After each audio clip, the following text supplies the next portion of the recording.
главы региональной общественной организации ветеранов десантных войск «Союз десантников» Юрию Евгеньевичу Беляцкому. Приветственное слово командующего воздушно-десантными войсками Героя России генерал-полковника Теплинского.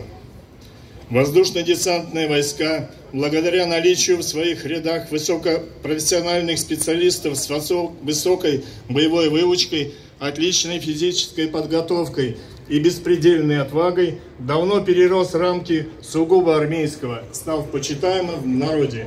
Гордясь историей ВДВ, десантники стремятся быть достойными тех, кто стоял у истоков создания этого рода войск.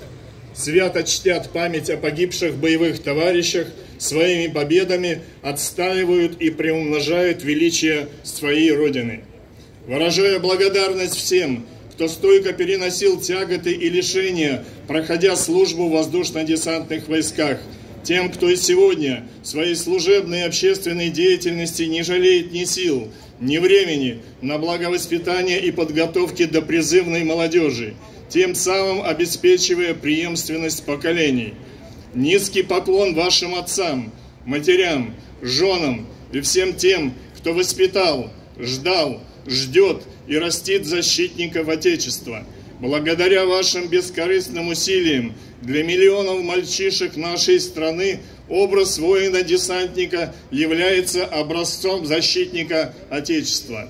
Служба в вооруженных воздушно-десантных войсках никогда не была и не будет легкой, но она была и будет почетной, а крылатая пехота неизменно останется примером силы, мужества и надежности людей, живущих по принципу «никто, кроме нас». Всех, кого жизнь связала с ВДВ, поздравляю с праздником – Днем воздушно-десантных войск России! Ура!